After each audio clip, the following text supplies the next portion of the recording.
Hello, beautiful people, and welcome back to my YouTube channel. On today's agenda, I wanted to recap the Scad Film Fest. Some of you who may not know even what Scad is, my school has one of the largest film fests in the country. I think the largest film fest in the country. And I was given full access to all the films from that week, which was October 26th all the way through October 31st. And I watched plenty of different short films, student films, animations, features, things that'll be on Netflix and Amazon Prime that you guys haven't seen yet, and I'd love to give a review and tell you when it's going to be out and what you should be looking out for. So without further ado, let's go through the reviews.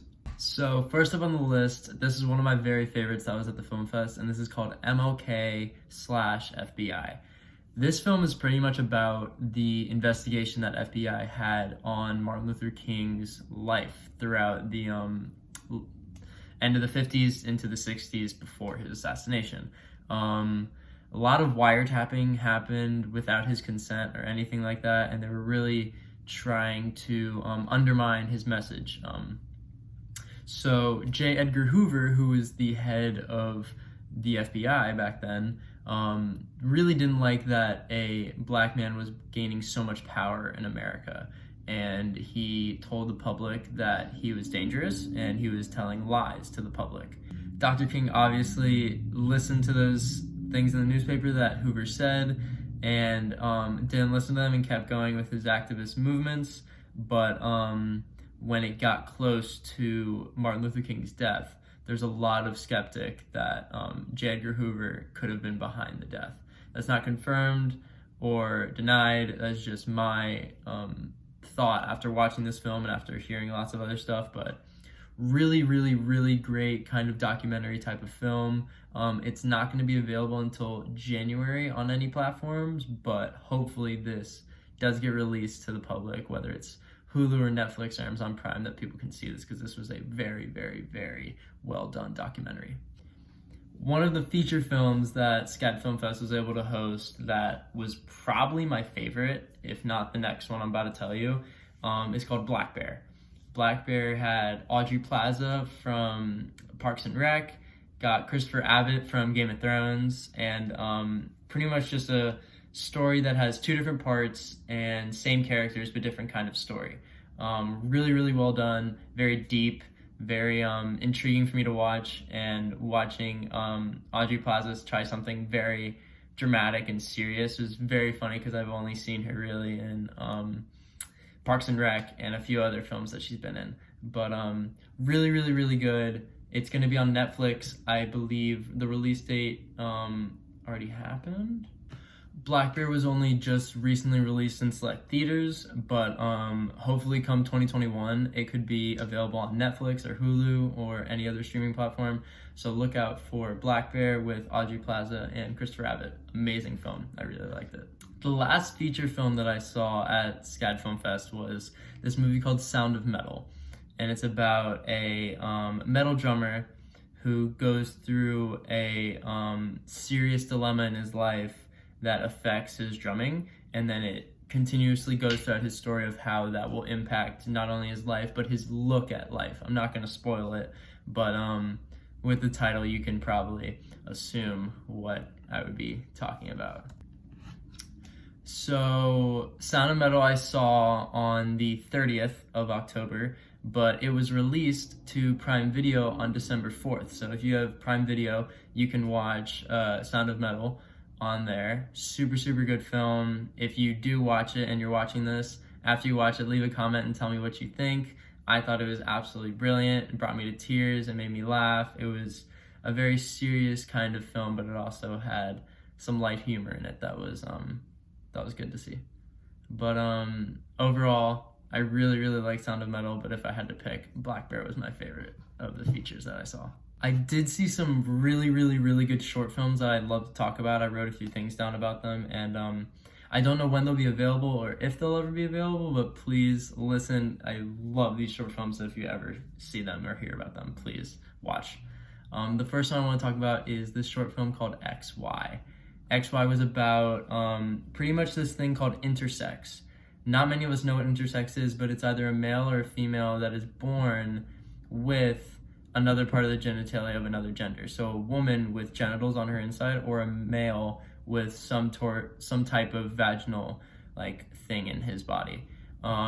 So you have the story of a young teenage girl who goes to the doctor to talk about this surgery, but after doing some research realizes there are plenty of intersex people that didn't have to have a removal surgery, and after bringing it up to her doctor of why that happened at birth, he kind of storms out of the room as if he doesn't want to talk about it. And it just shows that we have to be aware of what doctors are seeming are needed procedures when it comes to gender and such, or whether it's really not needed at all, and it's something that with new generations to come and more progressive mindsets, that these things can totally be okay to live with, and it's actually more than okay to be an intersex person. So XY was it was an Iceland film.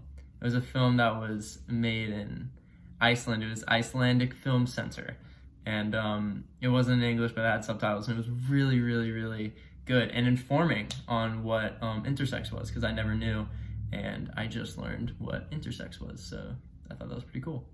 Another short that I really thought was good was this one called Old Hen.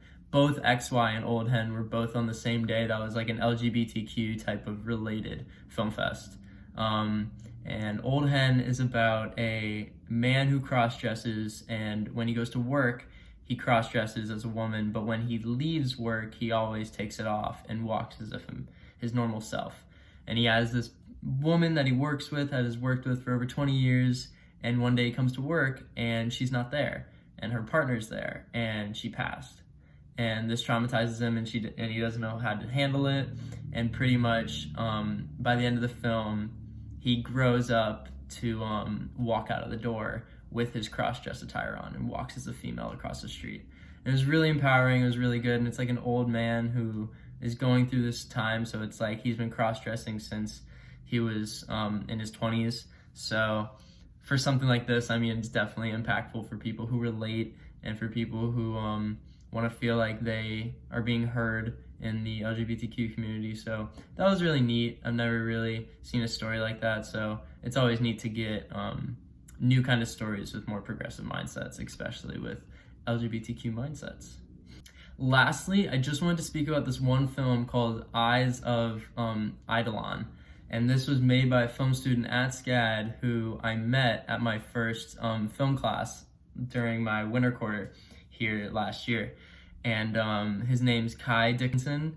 Amazing, amazing filmmaker. You can search him on IMDb or on Instagram.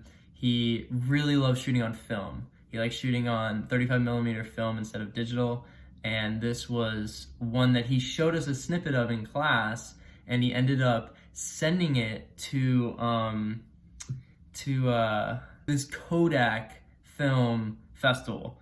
Like Kodak, the film company, had their own film festival, and he sent it, and he ended up getting money for it. He won second place or third place or runner-up to the film fest. Pretty much about a man and a woman whose relationship deteriorates from heroin use, and he loses her, but he's in this whole like dream state, but it's like, is he like high, is he not? But it was very, very dark and very almost demonic with the color grading that he used, lots of oranges and lots of gray scales. And it was all shot on film from a camera that he used at Scad, and it was shot in like this woodsy area, and it was super, super cool. So if you ever get a chance to see Eyes of Eidolon, Eidolon, go on Kodak Films Instagram and you could see it. It's such a good film, and I just wanted to write that down because Kai is a big role model to me just in film. I barely know the guy, but I met him, and he's a really, really skilled filmmaker, and I've let him know how much I appreciate his work, and I hope to work with him in the future. So yeah, no, that was a really, really good one that I enjoyed watching. So yeah. Other than all the films that I saw, there was also plenty of one-on-one talks, but it was through Zoom instead of seminars with these actors. But Ethan Hawke came, Samuel L. Jackson, Millie Bobby Brown, all those actors came to Scad. They would usually come to Savannah, but now we talk to them virtually on Zoom. But just had a lot of good things to say, as well as producers that worked on Wonder Woman and producers from Blumhouse, the horror company. So like, we got to have access to so many different producers or directors or actors or costume designers or all those different kinds of people in the industry that get to just talk to us about what we should be practicing, what we should be knowing about the industry, what it takes, how COVID has affected the industry right now. So it was just really awesome that we still got to experience the film fest, even though it was online, and get as much out of it as we could. So yeah, I just thought I should make a little video giving my little review on a few things that I saw.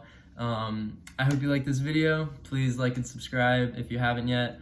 I'm gonna be making some more videos. School's almost over. I'm gonna be going out to Tampa to be with my fam, and yeah, just looking forward to make more content on here. I gotta finish up my quarter, which is gonna be done November 20th.